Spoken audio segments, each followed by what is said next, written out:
Section 5.5 is on page 219. Talks about series solution near regular singular point, part 1. And 5.6 talks about part 2. And they're talking about specific type of equation. I don't know why they write it this way, but this really to me looks like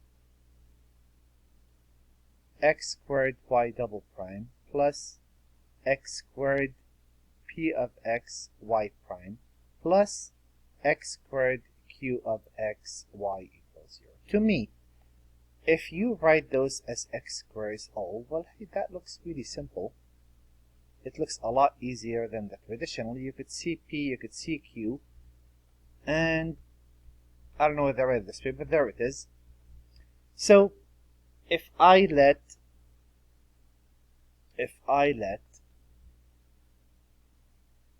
y equal the series of n equals 0 to infinity, just like we did in the previous section, with one minor exception, multiplying by x to the r. That will make this the series n equals 0 to infinity a sub n x to the n plus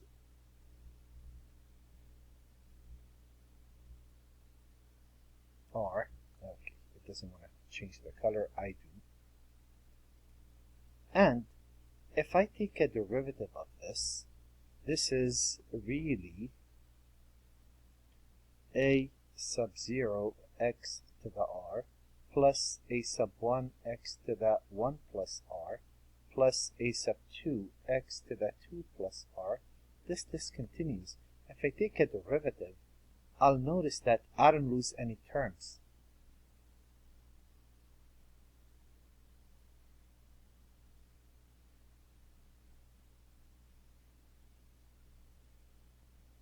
So when I take a derivative of that, that's how they write it in the theorem.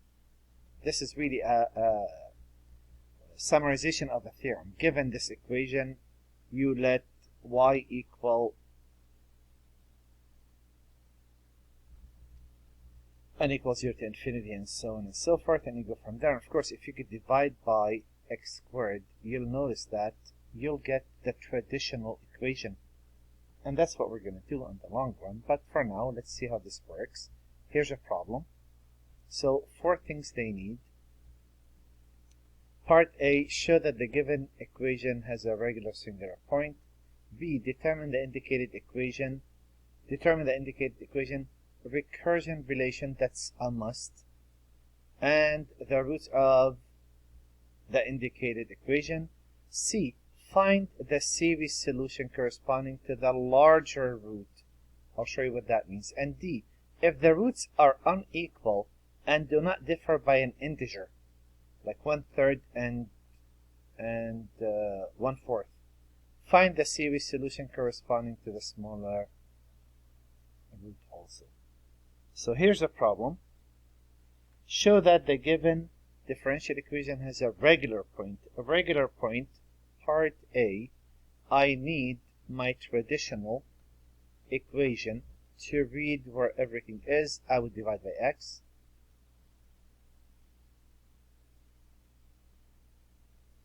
And I would say, let's see how this works. I'm going to take the limit as x approaches. In this case, this is not defined at 0. And I'm going to take x times p of x, if you remember. That is the limit as x approaches 0 of 1, which is 1. This checks. I'm going to take the limit as x approaches 0 of x squared times q of x. And that is negative 1 over x. That will be the limit as x approaches 0 of negative x, and that is 0. So our conclusion is that x equals 0 is a regular point. Very good. Part A we got. That's the straightforward stuff. I'm going to move to B. In B, I'm going to let y equal the series n equal 0 to infinity of a sub n x to the n plus r. What I need, a derivative and a second derivative. If I take a derivative, that will be the series n equals still 0 to infinity. Bring the power down.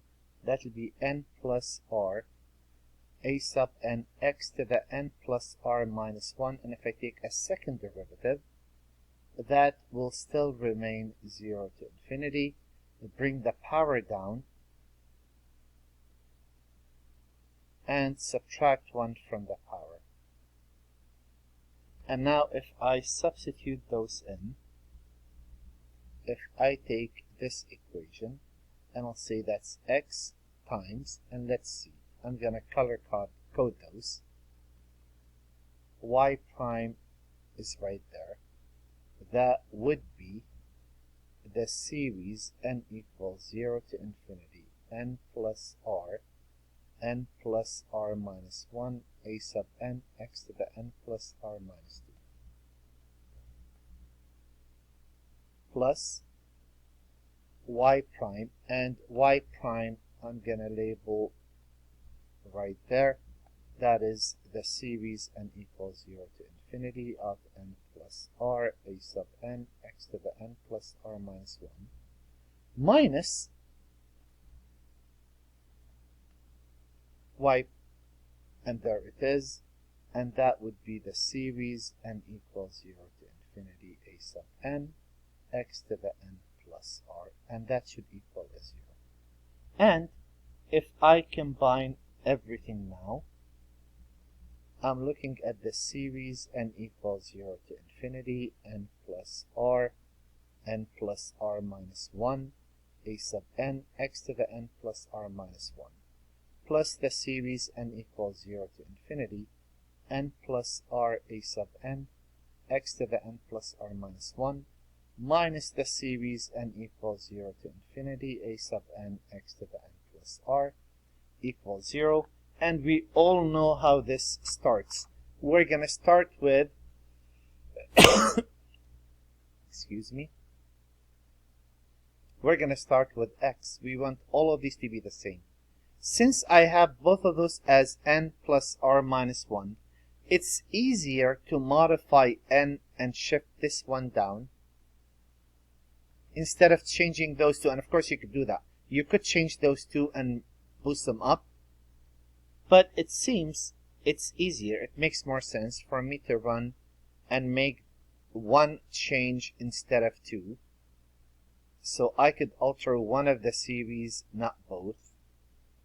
My first goal is for the power to match. It doesn't matter what that power is, as long as they have the same r. Minus. When I get to this piece, let me just lower this a bit so they could match. Okay. Left an infinity out. Here we are. Plenty of space. This piece, this is going to be x to the n. I'm going to replace n by n minus 1. N by n minus 1. And series n equal 1 to infinity. So this is where I begin. A new highlight. Those match. Perfect. Second highlight. Those have to be identical. So that's the way it works. I run in that specific order. Well, it seems I need to drop off a term right there. N equals 0. I'll get r. N equals 0. R minus 1. A sub 0. X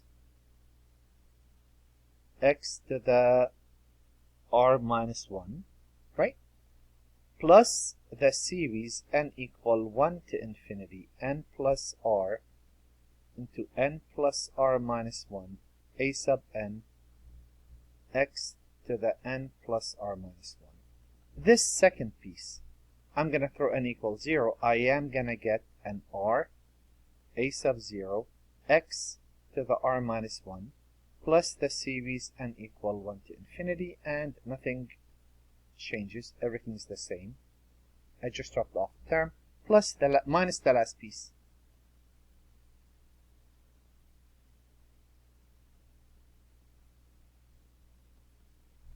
And now if I really look at this,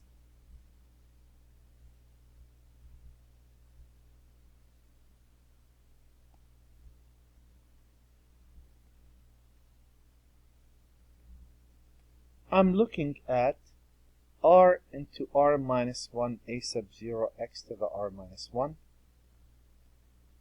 plus r a sub 0 x to the r minus 1 plus a series n equal 1 to infinity. Oh, look at the infinity didn't move.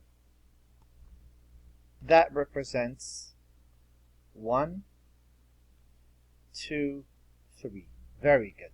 There is an x to the n plus r minus 1. That was the whole purpose of me doing all of this work.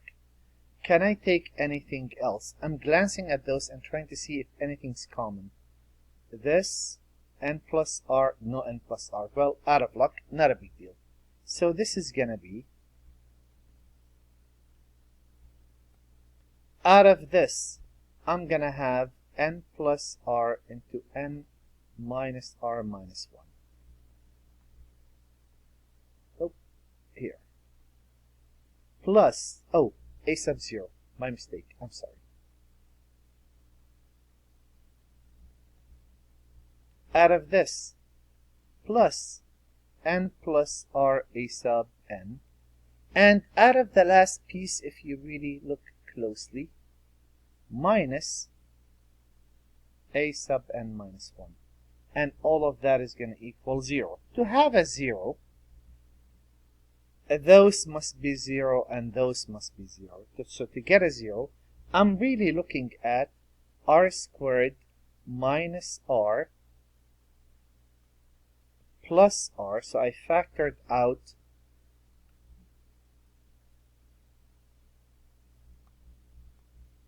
a sub 0 x to the r minus 1, right? And in this case, those cancel out. I'm looking at r squared a sub 0 x to the r minus 1, and r equals 0 multiplicity 2. So r1 equal r2 equal a 0 in this case. It's a repeated root, right? And what? And on top of that, n plus r into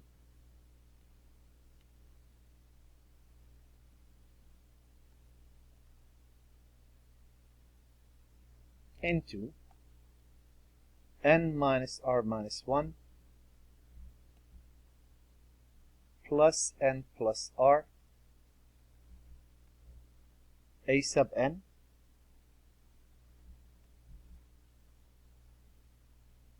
minus a sub n minus 1 equals 0.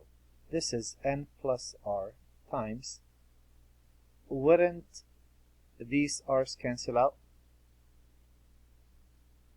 And wouldn't that just, one sec, something's not matching up. I took n plus r out. Oh, forgive me.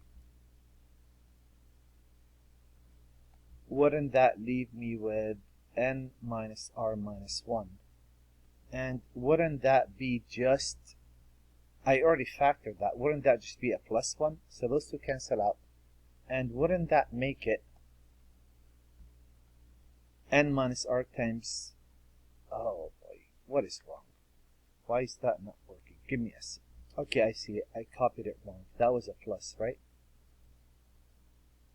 So wouldn't that be n plus r squared a sub n minus a sub n minus 1 equals 0? Move that to the right. And wouldn't that mean that a sub n is a sub n minus 1 over n plus r squared? So this is part B. This is the most crucial point.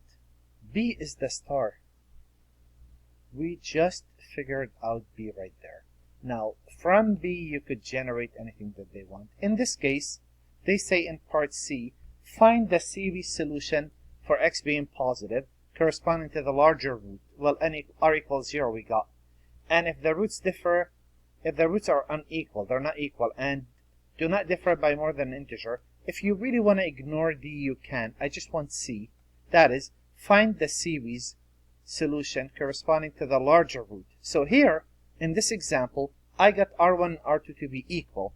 If they're not equal, right, then you choose the larger root, right? So if r equals 0, do we agree that a sub n is going to equal a sub n minus 1? If I put a 0 there, isn't that n squared?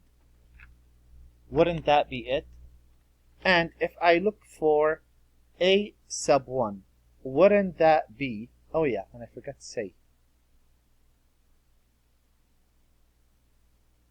wouldn't that be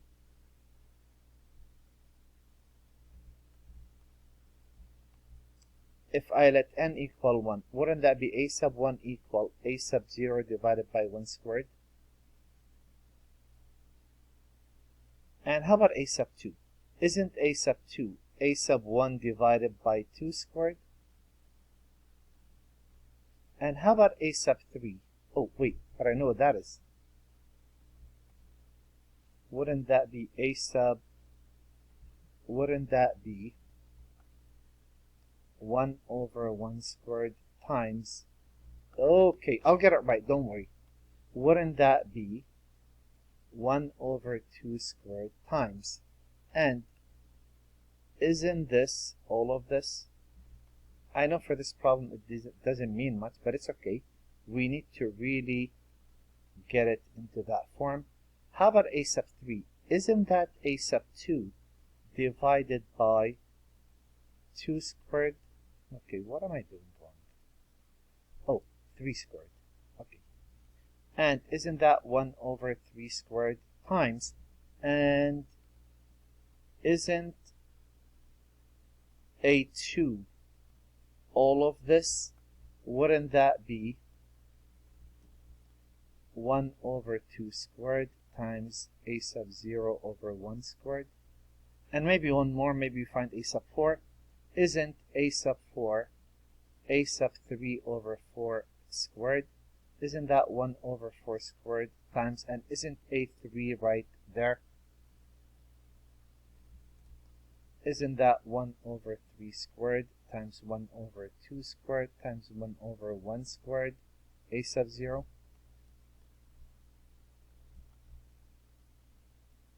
So wouldn't you say that y equal x to the r times the series n equals 0 to infinity of a sub n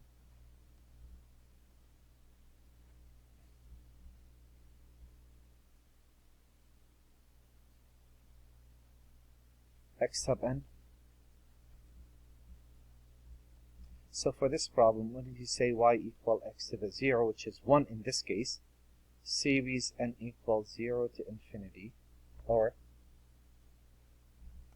into a sub 0 plus a sub 1 x1 plus a sub 2 x2 plus a sub 3 x cubed, a sub 4 x to the 4. List goes on. Wouldn't you say y equal, if I write what each of those are, isn't a sub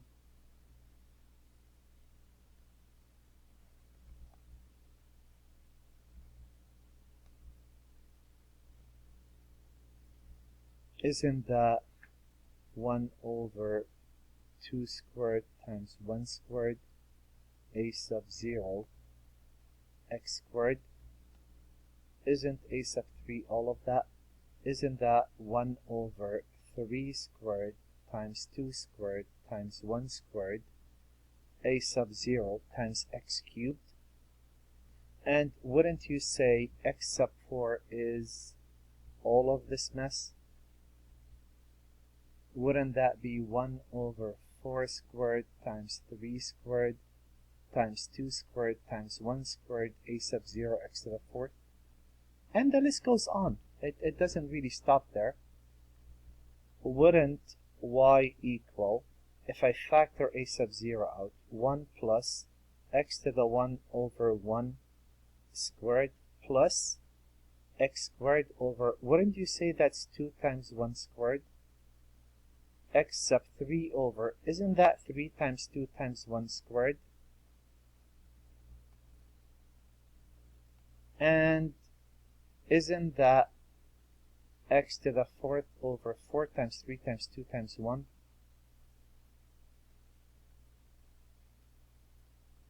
Wouldn't you say that's a sub 0 times the series n equal to infinity? The power is x to the n. Isn't it whatever the top is, the bottom is factorial? But it's being squared, and I can start at 0, and there it is. If r was different, if r was a 2, you would have put a 2 there, and you would have amended all of these powers. Your homework on this section will be number 1 through 5. A, B, C. Do the odds, of course. You don't have to worry about D.